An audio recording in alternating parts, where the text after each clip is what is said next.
fought this battle of cigarette smoking and lung cancer for the last 20, 25 years. I know on this program alone, we've talked to 5 or 6 people about this very same problem. But now, what would you suggest in terms of education that we might be able to say that would perhaps convince some of these young people, and of course I think that we have to start with the young people. How do you convince them that they ought not to smoke? Well, we have looked at the whole question of prevention programs for minority populations. Education is an important matter, but education has to go beyond the question of telling a person don't do something. Much of the education really stops at the level of awareness. There's not the understanding. In order to understand what's involved, a person has to be actually involved. They must see the damage that cigarette does to the lungs. If you look at the lungs of a healthy non-smoker and look at the lungs of a person who has been smoking for 20 years, the difference is striking. I mean, you can just look at it and see the difference in the situation. If you understand that you are exposing yourself, if you see the people, you can point to many of the people who have died of lung cancer, prominent entertainers, whom we all know. I mean, the lessons are very clear that there are the consequences that you pay subsequently. But then we need to give some positive messages as well. We need not only to tell them don't do that because it's harmful to you, we need to tell them look how much better you are when you don't smoke. You smell better, you look better, you're healthier. But one of the problems we have found is that people are, they have a problem with weight gain and smoking. So that even though they know, I think people who do not smoke and people who smoke know, many of them know that it's harmful, but there are some who don't want to because they gain weight if they stop smoking. And gaining weight is a more critical factor to them than not smoking. So we need to find ways of helping people who have this kind of problem and need to meet these concerns of theirs. And finally, there are some people who can't. They are addicted. Smoking is an addiction. Same as you have the drug addiction. And, you know, everything you tell them, they just don't seem to be able to get out of it. And medical science at the present time does not really have satisfactory answers for addiction. We in the medical profession have not given as much study and attention to the problems of addiction so that we can help people who are addicted. As a result, most of the people who stop smoking stop on their own. They decided, I'm going to stop, no more. And a smaller percentage are helped by programs, and then there's some who cannot be helped by other means because they're so severely addicted. Now, lung cancer is a major issue among African Americans. What are some of the other cancers that we ought to be aware of? Well, so as not to be biased, I don't want to say that we are more about men than about women. Oh, very good. Let's turn to women. Yeah, very good. As far as women are concerned, we are greatly concerned about breast cancer and cervical cancer. Now, the rate of breast cancer among black women, except for those under 40, is lower than that of white women. But the mortality from breast cancer is the same or greater among black women. So the only explanation we have for this is that black women tend to get diagnosed later when the cancer is further advanced and when the chances for recovery are less than if they had been detected early. But we also know there are means of early detection of breast cancer, mammography.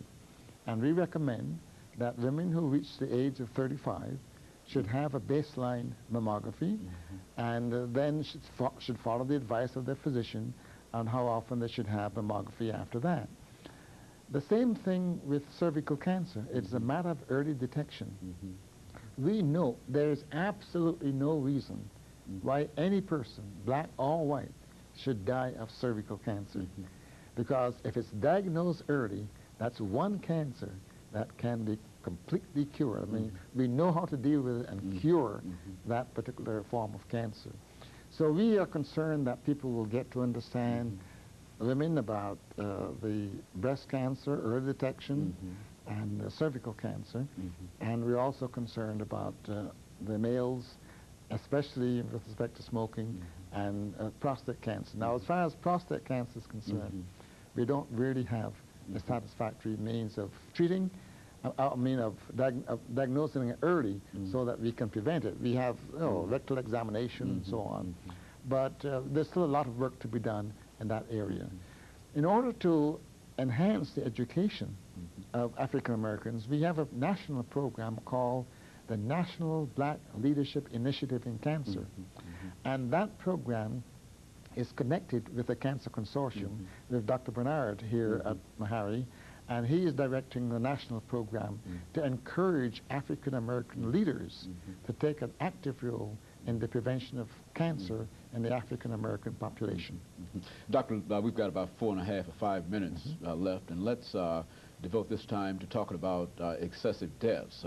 I think one of the things that come to mind almost immediately to me when we talk about excessive deaths among African Americans is the fact that a large number of our young people are getting shot and killed, and there's very little that we might be able to do from or is there anything that we might be able to do from a medical point of view when we talk about excessive deaths? I'm glad you raised that question, because that's the subject of the session that I'm having at Tennessee State University tonight. We will be talking about the progress which blacks have made, and incidentally that program is intended to help students at the university who are interested in attending the annual meeting of the American Public Health Association. So we're glad that we hope there will be a good response to that particular meeting. But blacks have made a great deal of progress over the 20th century over a number of areas. But during the last 4 or 5 years, we are seeing a decline of life expectancy of African Americans. And to the best of our knowledge, this decline, especially among the males, is due primarily to 2 factors: homicide and AIDS. Good. Now, AIDS is one problem that can be prevented. We can prevent, we have the knowledge at the present time to prevent all future cases of AIDS infection. Now, not the present cases. There are many people who are currently infected, but we have the knowledge at the present time to prevent most future cases of AIDS if we will put that knowledge into practice. Homicide is a more difficult problem, but that's also increasing. And I think that the will to do something about the homicide problem is just not there. But it is a problem that also needs to be addressed. Fortunately, here in Nashville, you don't have that problem. Oh, yes. Well, I think we have as much of that problem as you do in California. Haven't heard much about it in Nashville. Oh, yeah. Well, you read the newspapers, I think, every day. I'm sorry to hear that. Well, and it is a sad condition, but it's something that I guess we have to deal with.